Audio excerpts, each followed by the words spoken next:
Hello दोस्तों, नमस्कार। एक बार फिर से आपका स्वागत है स्कोर मोर यूट्यूब चैनल में। मैं प्रिंस आज आप सबको कराने वाला हूं प्रैक्टिस सेट 17। इसके पहले प्रैक्टिस सेट 16 तक की वीडियो ऑलरेडी अपलोड की जा चुकी हैं। यदि आपने नहीं देखा तो जाके फटाफट से डिस्क्रिप्शन बॉक्स से लिंक उठाइए और देखिए। चलिए बढ़ते हैं हम लोग पहले क्वेश्चन की तरफ। पहला क्वेश्चन हमारा है, भारत में जनसंख्या वृद्धि के मामले में किस वर्ष को ईयर ऑफ ग्रेट डिवाइड माना जाता है। देखिए, ईयर ऑफ ग्रेट डिवाइड किस ईयर को माना जाता है। मैं आंसर आपको बता दूं। सबसे पहले 1921 इस समय जो जनगणना हुआ तो इस समय को माना गया ईयर ऑफ ग्रेट डिवाइड। अच्छा, जनगणना जो है सबसे पहले स्टार्ट कब हुआ तो 1872 में। 1872 में सबसे पहली बार जनगणना लॉर्ड मेयो ने करवाई थी। किसने करवाई थी? लॉर्ड मेयो ने। देखिए, रेगुलर जनगणना कब से स्टार्ट हुआ तो वो स्टार्ट हुआ 1881 से। ध्यान रखिएगा, रेगुलर जनगणना यानी कि लगातार उस वर्ष से हर 10 साल पर जनगणना कब से होने लगी? 1881 से। उस समय किसने स्टार्ट करवाया था? लॉर्ड रिपन ने। लॉर्ड रिपन ने स्टार्ट करवाया था रेगुलर। और पहली बार किसने कराया था? 1872 में करवाया था लॉर्ड मेयो ने। इस दोनों का आप याद रखिएगा। चलिए बढ़ते हैं, इसको ग्रेट डिवाइड ईयर क्यों कहते हैं इसके बारे में जान लें। तो चूँकि 1921 से पहले जब भी जनगणना होती थी तो एक्चुअली होता क्या था कि कभी आबादी बढ़ जाती थी, कभी आबादी घट जाती थी। मतलब स्टेबल नहीं रहता था कि बढ़ ही रहा है। क्योंकि अभी आप देखिएगा 1921 के बाद से क्या हो रहा है कि जब भी आबादी का गणना किया जाता है तो हर बार आपको दिखता है कि लगातार कंटिन्यूसली इंक्रीज कर रहा है, लेकिन उस समय डिक्रीज भी कभी कभी कर जाता था। लेकिन 1921 साल के बाद से लगातार बढ़ने लगी, तो इसलिए इस ईयर को माना जाता है ग्रेट डिवाइड ईयर। ठीक है, चलिए बढ़ते हैं सेकंड क्वेश्चन की तरफ। भारत में मताधिकार की आयु 21 वर्ष से घटाकर 18 वर्ष निम्नलिखित में से किस संशोधन के द्वारा किया गया। देखिए, इसके लिए एक छोटा सा ट्रिक है कि हमें 61 वर्ष का बूढ़ा बताएगा कि आप वोट जो है वो 21 वर्ष में नहीं 18 वर्ष में ही आप डाल सकते हैं। मताधिकार का मतलब वोट डालने का अधिकार। तो 61 वर्ष का बूढ़ा बताएगा कि आप 21 वर्ष में वोट नहीं, आप 18 वर्ष में ही डाल सकते हैं। तो किस संशोधन से? 61वें संशोधन से ये चीज सामने आ गई। बढ़ते हैं अगले क्वेश्चन की तरफ। एक नई अखिल भारतीय सेवा के सृजन के लिए निम्नलिखित में से किसके पास शक्ति है? देखिए, सृजन लिखा हुआ है, ठीक है, सृजन नहीं, सृजन यानी कि नई अखिल भारतीय सेवा बनाना, ऑल इंडिया सर्विस। इसके लिए मैंने पिछले वीडियो में बात की थी, शायद सेट नंबर 15 में, उसको आप जाकर देखिएगा। तो इसमें संसद के राज्यसभा के पास ये शक्ति होती है कि नई अखिल भारतीय सेवा को शुरू कर सके। अब हमें कमेंट करके बताएंगे सबसे नई अखिल भारतीय सेवा कौन सी है, IPS, IFS या IAS, तीनों में से कौन सी। बढ़ते अगले क्वेश्चन की तरफ। कुल्लू घाटी निम्नलिखित पर्वत श्रेणियों के बीच अवस्थित है। देखिए, सबसे पहले हम जान लें कि पर्वत श्रेणियां कौन कौन सी हैं और उसमें कौन कौन सी घाटी स्थित है, फिर आपको आंसर अपने आप मिल जाएगा। आते हैं हम लोग ट्रांस पे। हिमालय 4 क्षेत्रों में बटा हुआ है। सबसे पहला हमारा है ट्रांस हिमालय, उसके बाद आता है हमारा बृहद हिमालय, उसके बाद आता है हमारा लघु हिमालय और सबसे नीचे आता है आपका शिवालिक हिमालय। इस तरह से 4 हिमालय के श्रेणी हैं। तो हम लोग एक एक करके बात करें किस किस श्रेणी में कौन कौन सा घाटी और दर्रा ये सब जो भी है वो पड़ता है। देखिए, सबसे पहले बात कर लें हम लोग कि ट्रांस हिमालय में क्या क्या पड़ता है। तो ट्रांस हिमालय क्षेत्र के अंतर्गत काराकोरम, लद्दाख, जास्कर पर्वत श्रेणी आती है। तीनों जो हैं वो कश्मीर में आपको देखने को मिलेंगी। K2 या गॉडविन एस्टीन, काराकोरम की सर्वोच्च चोटी है जो भारत की सबसे ऊंची चोटी है। कौन सी? गॉडविन एस्टीन, जो काराकोरम की सबसे ऊंची चोटी है। अब बात करते हैं हम लोग हिमाद्री अर्थात सर्वोच्च या बृहद हिमालय, जिसको हम लोग ग्रेट हिमालय बोलते हैं। तो देखिए, ग्रेट हिमालय में कौन कौन सी पड़ती है। तो ये हिमालय की सबसे ऊंची श्रेणी है और इसकी औसत ऊंचाई 6000 मीटर है। किसकी? बृहद हिमालय की। और ट्रांस हिमालय उधर देखिए सबसे ऊंचा पड़ रहा था हमारा। विश्व की सबसे ऊंची चोटी एवरेस्ट जो है नेपाल में, जिसको सागर माथा नेपाल वाले बोलते हैं, इसी पर्वत श्रेणी में स्थित है, यानी कि ये बृहद हिमालय ग्रेट हिमालय में स्थित है।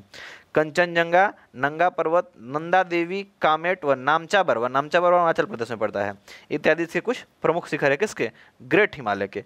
बात कर ले हम लोग मध्य हिमालय। तो मध्य हिमालय में कौन कौन सी आती है, ध्यान दीजिएगा। इस श्रेणी में पीर पंजाल, धौलाधर, मसूरी, नागटिब्बा, महाभारत श्रेणी आती हैं। बृहद व लघु हिमालय के मध्य कश्मीर घाटी, लाहौल स्पीति, कुल्लू व कांगड़ा की घाटियाँ भी मिलती हैं। यहाँ अल्पाइन चरागाह है, जिन्हें कश्मीर घाटी में मर्ग यानी गुलमर्ग और सोनमर्ग जो आप सुनते हैं वो चरागाह के नाम है, ठीक है। तथा उत्तराखंड में बुग्याल या प्यार कहते हैं। आगे बढ़ते हैं। शिवालिक हिमालय में कौन कौन सी आती है भाई। तो शिवालिक अर्थात निम्न हिमालय उसको लोग बोलते हैं, जो सबसे बाहर में है, यह हिमालय का नवीनतम भाग है। शिवालिक एवं लघु हिमालय के बीच कई घाटियां हैं, जैसे काठमांडू घाटी, पश्चिम में इन्हें दून या द्वार कहते हैं, जिसमें देहरादून, हरिद्वार, शिवालिक के निचले भाग, कई तरह के तराई क्षेत्र इसमें आते हैं। बढ़ते हैं हम लोग अगले क्वेश्चन की तरफ। अच्छा, इस क्वेश्चन में देख लेते हैं कौन सा आंसर होगा। तो कुल्लू घाटी निम्नलिखित पर्वत श्रेणियों के बीच आती है। तो कुल्लू घाटी किसके बीच में आ गई? मध्य हिमालय तथा शिवालिक हिमालय के बीच में कुल्लू घाटी आती है। ठीक है, बढ़ते हैं अगले क्वेश्चन की तरफ हम लोग। अगला क्वेश्चन कह रहा है कि निम्नलिखित में से कौन सा एक लगून नहीं है। देखिए लगून क्या होता है, इसके बारे में पहले मैं बात कर लूँ कि लगून कहते किसको हैं। तो ऐसा झील को लगून कहते हैं जो समुद्र से सटा हुआ हो। तो ऐसा झील कहाँ मिलेगा? तो जब मिलेगा तब किनारे में मिलेगा, यानी समुद्र के ठीक किनारे में। देखिए ये हमारा है, इधर से कौन सा सागर? बंगाल की खाड़ी है। ठीक है, ये हमारा बंगाल की खाड़ी हो गई, और इससे जुड़ा हुआ देखिए ये उड़ीसा का क्षेत्र है। ठीक है, उड़ीसा में ये हमारा चिल्का झील, देखिए आप लोगों को नाम दिख रहा होगा, ये चिल्का झील है। और देखिए चिल्का झील का कुछ पार्ट्स आपको यहाँ से दिख रहा होगा कि ये देखिए समुद्र से डायरेक्ट पानी इसमें आ रहा है, दिख रहा है, समुद्र से डायरेक्ट पानी इस झील में आ जा रहा है। तो इस तरह का जो झील होता है उसी को हम लोग क्या बोलते हैं? लगून झील कहते हैं, यानी कि जिसका संपर्क कभी समुद्र से ही बना होगा। देखिए कभी क्या हुआ होगा कि समुद्र से इधर से पानी बहुत सारा गया होगा, कोई तूफान या जो भी आया हो, तो इस तरह से समुद्र का पानी इधर आया होगा, और इधर से जब चला होगा वापस लौटने के लिए तो अपने साथ बहुत सारा सिल्ट, गाद, कचड़ा ये सब लेके चला होगा, और वो आके यहाँ पे जम गया, डिपॉजिट हो गया, और कहीं कहीं से रास्ता ऐसा छोटा छोटा कट गया। तो इस तरह के जो झील बन जाते हैं इस पानी के जमा होने से, इसी को बोलते हैं क्या हम लोग? लगून झील बोलते हैं। तो लगून आई थिंक आप लोगों को क्लियर हो गया होगा कि लगून किसको कहते हैं और ये कहाँ मिलेगा हर बार। देखिए अब हम लोग बात कर लें कि इनमें से कौन सा लगून नहीं है। तो देखिए इसमें पेरियार झील जो है, जो केरला में पड़ता है, वो सिर्फ लगून नहीं है, क्योंकि वो झील जो है वो थोड़ा सा अंदर पड़ता है, किनारे में नहीं है। लेकिन अष्टमुडी की बात करें, चिल्का और पुलिकट, ये सारे झील जो हैं वो क्या है? लगून झील है। यही पुलिकट झील है जिसके पास श्रीहरिकोटा है, और यहाँ से रॉकेट जो होता है वो सैटेलाइट वगैरह को प्रक्षेपित किया जाता है। चलिए आगे बढ़ते हैं हम लोग। निम्नलिखित में से असत्य युग्म को छाटना है, इनमें से कौन सा असत्य है? देखिए असत्य युग्म को जब छाटेंगे तो हमें इसमें मिलता क्या क्या है, ध्यान दीजिएगा। पहला है मध्याह्न भोजन योजना, मिड डे मील जिसको हम लोग बोलते हैं। ये मिड डे मील जो है 1995 में शुरू किया गया था, ये सही है। बढ़ते हैं हम लोग। जिला प्राथमिक शिक्षा कार्यक्रम, ये भी 1994 में शुरू किया गया था, ये भी सही है। महिला समाख्या कार्यक्रम, ये शुरू किया गया था 1989 में, ये भी सही है। और राष्ट्रीय साक्षरता मिशन दोस्तों 1986 नहीं 1988 में शुरू किया गया था। 15 से 35 वर्ष के आयु के जो भी लोग हैं उनमें कार्यात्मक क्षमता लाने के लिए, ठीक है, ताकि वो लोग पढ़े लिखे भी और स्किल्ड भी डेवलप हो। बढ़ते हैं अगले क्वेश्चन के लिए। निम्नलिखित कथनों पर अध्ययन कीजिए, इन पर विचार करना है कौन कौन से सही है कौन से गलत है। देखिए इनमें मुद्रास्फीति की बात की गई है। अब मैं मुद्रास्फीति को एक बार फिर से इलेबोरेट कर दूं। इसके पहले मैंने मुद्रास्फीति के बारे में कई बार बताया है, लेकिन फिर से आज आप लोगों को बता दूं कि मुद्रास्फीति होती क्या है। ध्यान दीजिएगा, जब मांग और आपूर्ति यानी कि डिमांड और सप्लाई में असंतुलन हो जाए। देखिए ये हो गया, मान लीजिए हमारा डिमांड और ये हो गया सप्लाई। जब तक ये दोनों एक दूसरे पे टिके हुए हैं, ये डिमांड हो गया और ये सप्लाई हो गया, दोनों जब तक बराबर हैं तब तक आराम से बाजार चल रहा है। लेकिन जैसे ही ये डिमांड हमारा भारी हुआ यानी डिमांड ज़्यादा हो गया तो क्या होगा, सप्लाई कम हो जाएगी। तो बाजार में लोग क्या करेंगे, डिमांड ज़्यादा हो गया, लोग यानी कि ज़्यादा चीज़ मांगने। जैसे मान लीजिए हम छोटा सा एग्जाम्पल लेते हैं, बिस्कुट की मांग ज़्यादा हो गई बाज़ार में, डिमांड ज़्यादा हो गई और सप्लाई जितनी थी पहले उतनी ही आ रही है। अब क्या होगा कि दुकानदार लोग देखेंगे कि अच्छा यदि ये बिस्कुट 5 रुपये का है उसको हम लोग बढ़ा देते हैं 6 रुपया कर देंगे ताकि लोग कम खरीद सके उसको। इस तरह से महंगाई बढ़ जाती है, ठीक है। तो ये असंतुलन पैदा होने से ही होता है। तो इसमें केवल वस्तु ही नहीं, सेवाओं का भी दाम बढ़ जाता है। अच्छा देखिए, वस्तु क्या होती है, जो फिजिकल वस्तुएं हैं जिसको हम लोग टच कर लेते हैं, छू लेते हैं, लेके आते हैं, खाते हैं, वगैरह वगैरह। और सेवा क्या होती है, जैसे अस्पताल में आपकी सेवा हो रही है, आपको दवाई दिया जा रहा है, आपको यह किया जा रहा है, मसाज वाले जगह पे जाते हैं आपको मसाज कर दिया जाता है, सैलून में जाते हैं बाल काट दिया जाता है, लड़कियां सब चमगादड़ बन के जाती है ब्यूटी पार्लर, वहाँ से परी बन के निकलती है। तो ये सब क्या है, ये सब सेवा है, आपको भ्रम में करने के लिए सेवा दिया जाता है इस तरह का। तो ये सारे चीज़ के दाम जो होते हैं वो मुद्रास्फीति की वजह से बढ़ जाते हैं। और अत्यधिक मुद्रास्फीति जो होती है वो किसी भी अर्थव्यवस्था के लिए हानिकारक होती है। कहीं किसी भी अर्थव्यवस्था, चाहे वो इंडिया की हो या फ्रांस की हो, कहीं की भी हो, यदि अत्यधिक मुद्रास्फीति होगी, इन्फ्लेशन ज़्यादा बढ़ेगा तो उसके लिए हानिकारक ही होगा। लेकिन 2 से 3% अर्थव्यवस्था के लिए सही भी होता है। मुद्रास्फीति 2 से 3% हो तो वो सही भी है, क्योंकि उससे डिमांड सप्लाई में जो अंतर है वो बरकरार रहेगा और लोग ज़रूरत के हिसाब से ही चीज़ें खरीदेंगे। कई बार देखते हैं कि लोगों के पास पैसा है, जैसे बच्चों को देखिए, बच्चों के पास पैसा हो जाएगा उनके पैकेट में ना, तो उनके मन में कुछ कुछ चलने लगेगा कि ये भी खरीद लेते, ये खिलौना खरीद लेते, ये खिलौना खरीद लेते। काम उनका कुछ नहीं है, लेकिन खरीदने के लिए सब कुछ तैयार हो जाएंगे। तो इससे भी जो होता है बाजार में मतलब अव्यवस्था बनने लगती है। अब मुद्रास्फीति जो होती है दोस्तों, वो होती है 2 तरह की। मुद्रास्फीति कितने तरह की? 2 तरह की। कौन कौन सी? तो पहली होती है हमारी मांग जनित। पहला कौन सा? मांग जनित मुद्रास्फीति। और दूसरा होता है हमारा लागत जनित। मांग जनित को हम लोग बोलते हैं डिमांड पुल सप्लाई, और लागत जनित को हम लोग बोलते हैं कॉस्ट पुल सप्लाई। ठीक है। तो मांग जनित में क्या होती है? मांग बढ़ने से कीमत में वृद्धि होती है। जैसे हमने बताया कि यदि बिस्किट की मांग ज़्यादा हो जाएगी तो कीमत बढ़ा देगा दुकानदार, तो इसको बोलते हैं मांग जनित मुद्रास्फीति। और लागत जनित में क्या होती है? जैसे मान लीजिए आप कोई बिजनेस कर रहे हैं, जैसे आप सिंपली एक कोचिंग चला रहे हैं, ठीक है, आप एक कोचिंग का ऑनर है, आप कोचिंग चला रहे हैं, वहाँ पे बच्चे पढ़ने आते हैं, आप सबसे फ़ी रखे हैं 100 रुपया। मकान मालिक आपसे किराया लेता है मान लीजिए 1000 रुपया। मकान मालिक अचानक आए और बोले कि ना, हम अब तरह से 1500 रुपया लेंगे। किराया कितना कर दिया? 1500 रुपया कर दिया, 500 रुपये बढ़ा दिया। अब आप पैसा अपने जेब से दीजिएगा? नहीं ना। आप क्या कीजिएगा? आप बच्चों पे जो 100 रुपया ले रहे थे फ़ी, आप बढ़ा के उन पर 150 चढ़ा दिए। बाबू अगले महीना से तुम लोग 150 रुपया ला के जमा करोगे। तो ये क्या हो गई? मुद्रास्फीति हो गई। क्यों हुई भाई?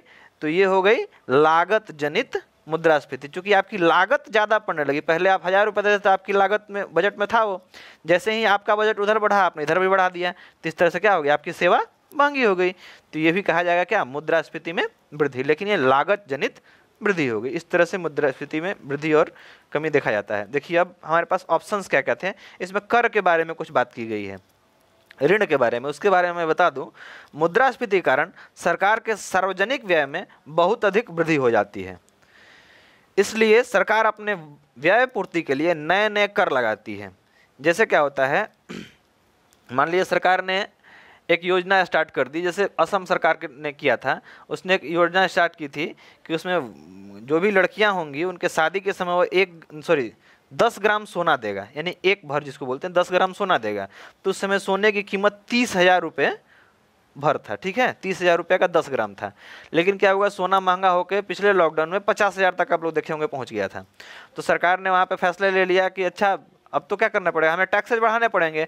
सरकार ने वहाँ पर अच्छा फैसला लिया, उसने कहा नहीं, टैक्स हम नहीं बढ़ाएंगे, और क्या करते हैं, लोगों को 30,000 रुपया ही हम दे देंगे, मतलब जो उस समय किए थे। अब यदि सरकार कहीं पे बाध्य हो जाती कि नहीं आपको 10 ग्राम सोना ही देना है, तो उसको अब खर्च कितना करना पड़ता है? 50,000 रुपये खर्च करना पड़ जाता है। और इस 50,000 को जुटाती कहाँ से? तो लोगों पे क्या करता है, नए नए टैक्स लगा देता है, सेस लगा देता है। तो इस वजह से आम जनता पे असर आ जाता है। जैसे आम जनता पे असर कैसे है, जैसे मान लीजिए पेट्रोल डीजल पर भी सेस लिया जाता है, क्लीन इंडिया के लिए सेस। अरे भाई, इंडिया को क्लीन कराना है तो आपने इतना नगर निगम का व्यवस्था किया है, नगर निगम कर्मचारी हैं उनसे आप साफ करवाइए ना जी। तो नहीं, अलगे से आप खरीद रहे हैं पेट्रोल डीजल, उस पर आप सेस दीजिए 1 रुपया 2 रुपया। गौ रक्षा के लिए आप सेस दीजिए 1 रुपया करके पर लीटर पे। ये क्या मामला है? आप सीधा सीधा बोल लीजिए कि हम आपका खून चूस के पी जाएंगे, लोग कुछ नहीं बोलेगा आपको। तो सेस पे सेस बढ़ाए जा रहे हैं, टैक्स पे टैक्स लगाए जा रहे हैं, मुद्रास्फीति तो होगी ही। इसके नियंत्रण है तो उत्पाद को बढ़ाना पड़ेगा। इसका एक ही मामला है कि इसको कैसे रोका जाए। मुद्रास्फीति को रोकने का बस एक ही उपाय है, क्या करना है आपको, जो भी सप्लाई हो रही है उसको बढ़ाना पड़ेगा, ताकि मूल्यों में क्या हो, सुधार हो। और सप्लाई बढ़ाने के लिए आपको प्रोडक्शन ज़्यादा करना पड़ेगा, क्योंकि मैन्युफैक्चरिंग यूनिट में जब तक प्रोडक्शन ज़्यादा नहीं होगा तब तक सप्लाई बाजार में नहीं होगा, और सप्लाई बाजार में नहीं होगा तो डिमांड बढ़ते जाएगा। तो इस सबको नियंत्रण करने का बस एक ही उपाय है कि आपको क्या करना होगा, तो सप्लाई को बढ़ाना होगा या फिर प्रोडक्शन को बढ़ाना होगा। तो यहाँ पे हम लेते हैं ऑप्शंस को। मुद्रास्फीति को कराधान का प्रतिगामी रूप कहा जाता है, ठीक है, क्योंकि इसका असर गरीबों तथा समाज के कमजोरों पर पड़ता है। भी मैंने बताया, ये बात सही है बिल्कुल। मुद्रास्फीति को नियंत्रित करने के लिए मांग नियंत्रण करने से अर्थव्यवस्था के सिकुड़ने से बेरोजगारी बढ़ सकती है जी। यदि मांग को आप नियंत्रण कर दीजिए, मांग कम कर दीजिए, तो उससे क्या होगी, अर्थव्यवस्था में सिकुड़न होने लगी और बेरोजगारी बढ़ जाएगी, लोगों को काम नहीं मिलने लगेगा। तो मांग को आप रहने दीजिए, जो है आप सप्लाई बढ़ा दीजिए। सप्लाई बढ़ाने के लिए आप काम पे ज़्यादा लोगों को लगाइए, तब जाके ये चीज़ बैलेंस होकर चलेगा। तो 1 और 2 दोनों सही है। आई होप आप लोग इस मुद्रास्फीति को जरूर समझ गए होंगे। फसल बीमा पर इनमें से किसका एकाधिकार है? देखिए फसल बीमा जो होता है उस पर किसका एकाधिकार है? तो उस पर एकाधिकार होता है जनरल इंश्योरेंस कंपनी का, GIC, जिसकी बात मैंने पिछले वीडियो में भी की थी। जनरल इंश्योरेंस कंपनी ये क्या होती है, इसके बारे में थोड़ा सा आप जान लेंगे। GIC क्या होती है? यह कमाई का जरिया नहीं होता है। GIC जो है दोस्तों, यह सरकार के कमाई का जरिया नहीं है, यह केवल सुरक्षा के लिए होता है। इस इंश्योरेंस के जरिए हेल्थ के अलावा, यानी इसमें हेल्थ को कवर नहीं किया जाता है, इसके अलावा जितनी भी चीज़ें होती है, चाहे आपके घर, आपने अपने घर का मान लीजिए इंश्योरेंस करवा लिया, उस घर में आग लग जाए, समुद्र से तूफान उठ के आ जाए, अम्फान चक्रवात कुछ हो आ जाए, या फिर कोई आके धक्का मार दे आपके घर में, ये सब चोरी हो जाए, तो उन सब का भरपाई कौन करेगा? ये GIC यानी जनरल इंश्योरेंस करेगा। ठीक है, जनरल इंश्योरेंस केवल हेल्थ को नहीं करता, हेल्थ के लिए हेल्थ इंश्योरेंस होता है, और बाकी जितनी भी चीज़ें होती है, चाहे वो मानव निर्मित हो या प्राकृतिक हो, उन सब के लिए कौन खर्चा वहन करता है? GIC, यदि आपने उसका इंश्योरेंस कराया हो तो। जैसे आप क्रेडिट कार्ड लेते हैं और क्रेडिट कार्ड से आपको डर है कि मेरा पैसा कोई काट लेगा या फिर कुछ चोरी हो जाएगा, तो उसका भी आप इंश्योरेंस करा सकते हैं। वो भी कौन करेगा? GIC करेगा। आतंकी हमला कहीं हो गया, उसके भी नुकसान का भरपाई कौन करेगा? वो भी करेगा GIC यानी जनरल इंश्योरेंस कंपनी करेगा। अब नाबार्ड के कौन अध्यक्ष है? अभी आप हमें कमेंट करके बताएंगे कि नाबार्ड के हेड कौन है। अभी बढ़ते हैं अगले क्वेश्चन की तरफ। नवाब सिराजुद्दौला व ईस्ट इंडिया कंपनी के बीच संघर्ष का प्रमुख कारण क्या था? तो नवाब सिराजुद्दौला और ईस्ट इंडिया कंपनी के बीच जो मेन थी खटक गया था, वो क्या था? इसके बारे में थोड़ा सा आप लोग समझ लीजिए। तो सिराजुद्दौला ने कलकत्ता में अंग्रेजों को अपनी फैक्ट्रियों के किलेबंदी से रोकने के लिए युद्ध कर लिया था। ठीक है, अंग्रेजों को वो चाहता था कि ये लोग किलेबंदी न करें, मतलब चारों ओर से घेरा ना डालें, लेकिन वो लोग घेरा डाल रहे थे। इसके फलस्वरूप प्लासी का युद्ध हुआ। प्लासी का युद्ध कब हुआ? 23 जून 1757 को प्लासी का युद्ध हुआ था। किसके किसके बीच? अंग्रेज और सिराजुद्दौला के बीच। तो एक चीज़ और इसका गलत था, वो अब मैं आपको यहाँ पे क्लियर कर दूँ, वही इस क्वेश्चन का आंसर होने वाला है। अंग्रेजों को वार्षिक रकम नवाब को देने के बदले में बिना कर व्यापार करने की अनुमति थी। मतलब क्या था कि यदि आप हमारे बाजार में, अंग्रेजों को ये कहा गया था कि यदि आप हमारे मार्केट में आप मार्केटिंग करना चाहते हैं, व्यापार करना चाहते हैं, तो आप हमें 1 साल में एक ही बार कुछ पैसा दे दीजिए, जैसे 10-20 हज़ार रुपया कुछ हमें दे दीजिए। अब आपको कोई टैक्स नहीं देना, आप जाके हमारे बाज़ारों में व्यापार कर सकते हैं। अतः अंग्रेज जो हैं वह भारतीय व्यापारियों से रिश्वत लेने लगे और उन्हें अपने नाम का पर्ची दे देते थे। क्योंकि नवाब जो थे वो बाजार में व्यापारियों से जाकर टैक्स लेते थे कि तुमने इतना का माल बेचा है, तुम हमें टैक्स दो। लेकिन यदि वो अंग्रेजों को बेचेंगे तो उनसे टैक्स नहीं लेना था, क्योंकि अंग्रेज तो ऑलरेडी पैसा दे चुके हैं नवाब को। तो अब व्यापारी क्या करने लगे कि अंग्रेजों से झूठी पर्ची बनवा लेते थे और सरकार को टैक्स नहीं देते थे, और अंग्रेजों को कुछ रिश्वत देके और पर्ची बनवा लेते थे, जिस वजह से नवाब के कर्मचारी उनसे चुंगी नहीं ले पाते थे, और यही एक मुख्य कारण रहा वहाँ के संघर्ष का। तो यहाँ पे आंसर क्या हो जाएगा हमारा? अंग्रेजों ने व्यापार छूटों का दुरुपयोग किया, क्योंकि उनके पास छूट थी कि वो लोग कुछ पैसा दे के और मार्केट में व्यापार बिना करके कर सकते थे। किस वाद में सर्वोच्च न्यायालय ने यह मत व्यक्त किया कि मौलिक अधिकार तथा नीति निर्देशक सिद्धांत एक दूसरे के पूरक हैं तथा एक को दूसरे के लिए बलिदान करने की आवश्यकता नहीं है? देखिए, एक दूसरे के पूरक के बारे में बात की गई थी मिनर्वा मिल्स जो विवाद हुआ था उसको लेके। मैं इन चारों केसों के लिए, बहुत सारे और भी केस हैं, गोलकनाथवाद, केशवानंद भारतीवाद, मिनर्वा मिल्सवाद, ये सब के लिए मैं एक अलग से डेडिकेटेड वीडियो लाऊंगा। इसमें मैं केवल आंसर बता देता हूँ कि मिनर्वा मिल्सवाद के लिए ये नीति निर्देशक तत्व सिद्धांत तथा और जो मौलिक अधिकार हैं वे एक दूसरे के पूरक हैं और एक को दूसरे के लिए बलिदान करने की आवश्यकता नहीं है, ऐसा सर्वोच्च न्यायालय यानी सुप्रीम कोर्ट ने माना था। आज आप हमें कमेंट करके बताएंगे कि सुप्रीम कोर्ट जो है वो संविधान के किस अनुच्छेद में वर्णित है। बात करते हैं अगले क्वेश्चन की तरफ। राष्ट्रपति की निर्वाचन प्रक्रिया को संविधान में संशोधन द्वारा बदला जा सकता है, परंतु इसका संशोधन किसके आधार पर किया जा सकता है? तो देखिए, इसका संशोधन जो है वो लोकसभा और राज्यसभा के 2/3 बहुमत, 2/3 कहने का मतलब 66% बहुमत तथा उसके आधे से अधिक राज्यों की विधानसभाओं द्वारा अनुमोदन से किया जा सकता है। यदि देश में जितनी राज्यसभाएं हैं सॉरी जितनी विधानसभाएं हैं उनमें से आधी विधानसभाओं का अनुमोदन चाहिए और लोकसभा तथा राज्यसभा के 2/3 सदस्य जो हों वो बहुमत यदि देते हैं तब जाके इस राष्ट्रपति जो निर्वाचन प्रक्रिया है इसमें संविधान में संशोधन किया जा सकता है। आप हमें कमेंट करके बताएं कि राष्ट्रपति के निर्वाचन की प्रक्रिया जो है यानी कि राष्ट्रपति का निर्वाचन इस संविधान के किस अनुच्छेद में है। कमेंट आप लोग जरूर करें। कमेंट आप लोग नहीं करते हैं, वीडियो को देखते हैं और कमेंट नहीं करते, इससे आपका स्किल एनहेंसमेंट नहीं होगा। आप लोग बस यही कोशिश कर रहे हैं कि बस वीडियो देख ले निकल ले, तो इससे नहीं होगा। आप लोग कमेंट कीजिए, उससे क्या होगा कि आपके अंदर स्किल बढ़ेगा कि कैसे कैसे क्वेश्चन को हम लोग अप्रोच कर सकते हैं, क्या क्या क्वेश्चन पूछ सकता है। ऐसा क्वेश्चन बार बार पूछता है। राष्ट्रीय प्राधिकरण रासायनिक हथियार कन्वेंशन CWC, ये क्या है भाई का गठन कैबिनेट सचिवालय के किस प्रस्ताव द्वारा किया गया था। देखिए CWC जो है इसका गठन जो है वो कब किया गया था, तो 5 मई 1997 को किया गया था। आगे बढ़ते हैं। केमिकल वेपन्स कन्वेंशन इसका नाम था, ये 5 मई 1997 को किया गया था। भारत सरकार ने राष्ट्रीय एड्स नियंत्रण कार्यक्रम किस वर्ष आरंभ किए थे। देखिए एड्स नियंत्रण कार्यक्रम जो थे वो 1992 में स्टार्ट किए गए थे। कब स्टार्ट किए गए थे, 1992 में। देखिए 4 फेजों में ये कार्यक्रम पूरा चला है। मैं इसके बारे में थोड़ा सा डिटेल्स में बात कर लूँ तो फर्स्ट फेज इसका स्टार्ट हुआ था दोस्तों कब से, 1992 में। फर्स्ट फेज कब से स्टार्ट हुआ, 1992। तो ये 92 से 99 तक चला। इसमें केवल इस रोग का प्रचार प्रसार किया गया कि ये ऐसा रोग है, इससे ये चीज़ होता है, आप लोग इससे बच के रहें। अगला फेज आया इसका 99 से 2007। सेकेंड फेज 99 से 2007 चला। इसमें एड्स नियंत्रण के लिए समितियों का गठन किया गया अलग अलग स्तर पे, मतलब जिला स्तर पे, राज्य स्तर पे, केंद्रीय स्तर पे अलग अलग समितियों का गठन किया गया। अगला फेज हमारा आता है 2007 से लेकर 2012 तक। अगला फेज कब से कब तक आता है, 2007 से 2012 तक। इस फेज में क्या किया गया, इस फेज में नए संक्रमण को रोकने के उपाय लगाया गया और पुराने वाले जो है उनको देखभाल का उपाय लगाया गया। और चौथा फेज जो है वो 13 से 17 चला, 2013 से 2017। इसमें नए संक्रमण को जीरो करने का लक्ष्य लिया गया कि अब नए संक्रमण नहीं होने देना है। अच्छा, सबसे पहले मैं बता दूं कि एड्स होता कैसे है।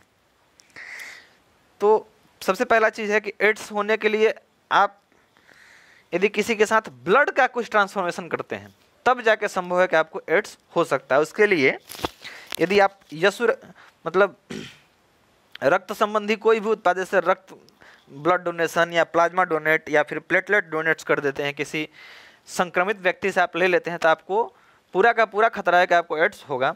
या फिर असुरक्षित यौन संबंध यदि किसी से बनाते हैं, चाहे वो लेडी हो या फिर जेंट्स हो, किसी से बनाता है तो उसको एड्स होने का खतरा है। या फिर यदि किसी माता पिता को एड्स है और उससे कोई संतान जन्म लेता है तो उसको भी एड्स हो सकता है। या फिर यदि आप संक्रमित कोई सुई या सिरिंज लेते हैं, जैसे किसी को सुई दिया गया और वही सिरिंज से आपको भी सुई दे दिया गया, यदि उसको एड्स था तो आपको भी एड्स हो सकता है। इस एड्स में होता क्या है, तो रोगों से लड़ने की जो क्षमता है आपके अंदर वो सब कुछ खत्म हो जाता है, यानी वाइट ब्लड सेल्स पे सीधा असर करता है। और कोई भी बीमारी, यदि बुखार भी होगा ना तो आपको अब बुखार छोड़ेगा ही नहीं, क्योंकि उससे लड़ने के लिए जो भी आपके पास फाइटर सेल्स थे वो सब खत्म हो जाएंगे। यही इसका मेन कारण होता है। तो चलिए बढ़ते हैं अगले हम क्वेश्चन की ओर। बंगाल की खाड़ी के तटवर्ती क्षेत्रों में चक्रवात क्यों अधिक आते हैं।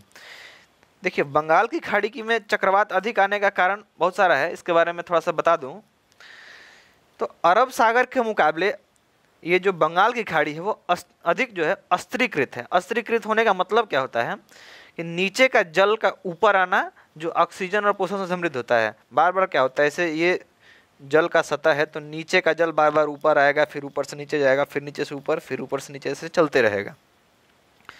तो इससे क्या होता है, नीचे वाले जल में ऑक्सीजन की वगैरह की मात्रा ज़्यादा होती है, वो बार बार ऊपर आएगा फिर नीचे जाएगा, इस तरह से ऑक्सीजन को बाहर से कार्बन डाइऑक्साइड को खींचते रहता है, वो भी ऑब्जर्व करता है। कार्बन डाइऑक्साइड को समुद्र भी ऑब्जर्व करता है, ये आप ध्यान रखिएगा। तो अस्त्रीकरण का मतलब हो गया कि नीचे वाले जल का ऊपर आना ऑक्सीजन युक्त जल का। तो अरब सागर के मुकाबले जो बंगाल की खाड़ी है वो अधिक अस्त्रीकृत है। पूर्वी तट पर और पश्चिमी घाट की तरह, पूर्वी तट जो है उसमें पश्चिमी घाट की तरह ऊंचे ऊंचे पर्वत नहीं है। देखिए मैं थोड़ा सा मैप दिखा दूं आप लोगों को, ये पूर्वी घाट और पश्चिमी घाट का। देखिए मान लीजिए हम जूम करते हैं कि ये रहा हमारा प्यारा भारत इस तरह से ये होता है हमारा पूर्वी घाट, सॉरी ये होता है हमारा पश्चिमी घाट और ये हो जाता है हमारा पूर्वी घाट। ठीक है, इसको हम लोग बोलते हैं पूर्वी घाट और ये होता है पश्चिमी घाट। तो पश्चिमी घाट जो है इस पे बहुत सारे ऊंचे ऊंचे पर्वत श्रृंखलाएं हैं। ठीक है, ये पूरा पर्वत ऊंचा है, लेकिन ये पूर्वी घाट जो है इस पे पर्वत उतने ऊंचे ऊंचे नहीं हैं। अतः अवरोध की अनुपस्थिति की वजह से चक्रवात अधिक उग्रता से आते हैं। इधर से अवरोध कम है इसलिए चक्रवात बंगाल की खाड़ी से अधिक तेज आता है। ऐसा नहीं कि इधर से नहीं आता, इधर से भी आता है, लेकिन अवरोध बहुत ज़्यादा होने की वजह से इधर रुक जाता है। एक वजह और है कि बंगाल की खाड़ी में लवणता अधिक होने से सतह का जल जो होता है आसानी से ऊपर उठ जाता है। लवणता कम है, अधिक नहीं, लवणता कम है। इस वजह से जो जल है वो अधिक ऊपर उठ जाता है, क्योंकि इसमें अरब सागर से अधिक नदियाँ गिरती है। इस तरफ जो है बंगाल की खाड़ी में बहुत सारी नदियाँ गिरती हैं, जबकि अरब सागर में 2-3 ही ऐसी खास नदियाँ, नर्मदा हो गई, ताप्ती हो गई, उधर से लूनी हो गई, इस तरह से साबरमती हो गई। यही कुछ 3-4-5 नदियाँ हैं जो इधर अरब सागर में गिरती हैं। बाकी नदियाँ कहाँ गिरती हैं? बंगाल की खाड़ी में गिरती हैं। इस वजह से क्या है कि इसमें क्षारत्व का मात्रा ज़्यादा हो गया है, लवणता कम हो गया है। तो लवणता कम होने से क्या होता है कि जल जो होता है गर्म होकर जल्दी ऊपर उठेगा। इस वजह से क्या होता है, नमी ज़्यादा हो जाती है हवाओं में और चक्रवात आ जाता है, यही कारण है। अब देखिए इसमें कौन सा कारण दिया हुआ है, तो संकवाकार होने के कारण बंगाल की खाड़ी में बने चक्रवात उत्तर की ओर चले जाते हैं। ये भी मान सकते हैं ये इलाका जो है वो संकवाकार है, इस वजह से भी उत्तर की तरफ चले जाते हैं। भारत में सर्वाधिक कोयला भंडार पाया जाता है कहाँ पे? देखिए भारत में सर्वाधिक कोयला भंडार जो है वो पाया जाता है आपका झारखंड में। कहाँ पे सर्वाधिक पाया जाता है? झारखंड में। अच्छा, हमारे भारत में और कहाँ कहाँ कोयला पाया जाता है? तो झारखंड में पाया जाता है, छत्तीसगढ़ में भी पाया जाता है, उड़ीसा में भी पाया जाता है, ये हर जगह पे कोयला पाया जाता है। अब कोयला जो होता है 4 प्रकार का होता है। सबसे अच्छा माना जाता है एंथ्रासाइट, इसमें 85% तक कार्बन होता है। उसके बाद आता है हमारा बिटुमिनस में 55 से 65% तक कार्बन होता है। उसके बाद आता है हमारा लिग्नाइट, इसमें 45 से 55% कार्बन होता है। और सबसे लास्ट में आता है हमारा पीट कोयला, जिसमें 45% से भी कम कार्बन की मात्रा होती है। अधिक धुआं देगा, काम कम और बात ज़्यादा करेगा। अच्छा, बात करते हैं भारत में टोटल कोयले का भंडार कितना है, तो 285 अरब टन का टोटल इंडिया में कोयले का भंडार है।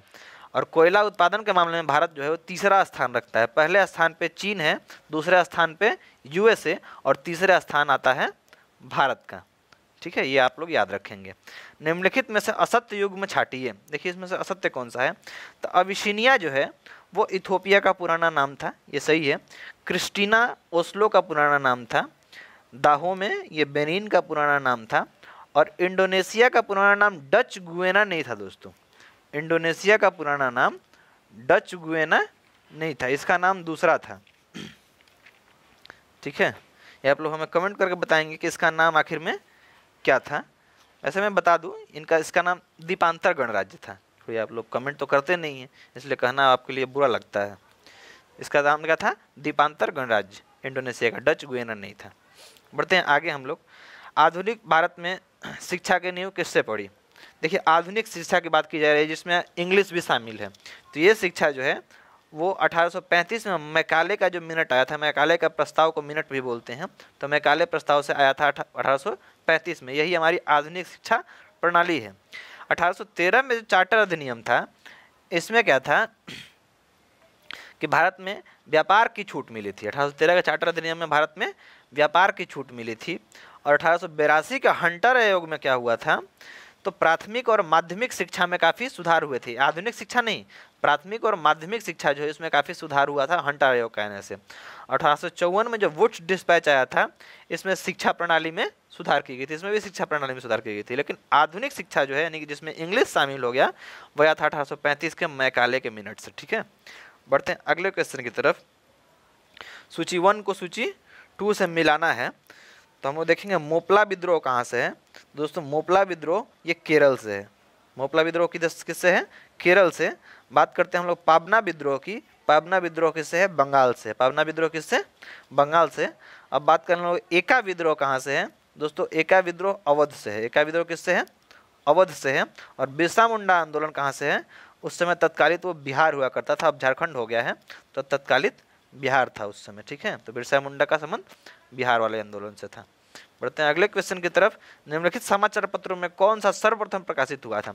सबसे पहले प्रकाशित होने वाला समाचार पत्र था हमारा द बंगाल गजट। कहाँ से प्रकाशित हुआ था? कोलकाता से। कब प्रकाशित हुआ था? 1779 में। ठीक है, ये इंग्लिश का पहला अखबार था और ये कोलकाता से प्रकाशित किया गया था। बढ़ते हैं लास्ट क्वेश्चन की तरफ। निम्नलिखित में कौन सा काम राष्ट्रीय विकास परिषद का नहीं है? देखिए, राष्ट्रीय विकास परिषद को हम लोग बोलते हैं नेशनल डेवलपमेंट काउंसिल। इसकी स्थापना 1952 में हुई थी। कब हुई थी? 1952 में नेशनल डेवलपमेंट काउंसिल की स्थापना हुई थी। इसका काम क्या है? पहले तो ये प्लानिंग कमीशन को बहुत सारे सजेशंस देता था, लेकिन प्लानिंग कमीशन को खत्म कर दिया गया। अच्छा, प्लानिंग कमीशन कब खत्म होकर नीति आयोग बन गया, इसके बारे में आप हमें कमेंट करके जरूर बताएंगे, और इसका अध्यक्ष और उपाध्यक्ष कौन है ये भी बताएंगे आप लोगों में। तो अब ये क्या करता है कि नीति आयोग के सलाहकार के रूप में कार्य करता है। कौन? तो ये नेशनल डेवलपमेंट काउंसिल। यहाँ पे ऑप्शन सी में देखते हैं, महत्वपूर्ण सामाजिक आर्थिक नीतियों पर विचार करने का काम है किसका? राष्ट्रीय विकास परिषद का।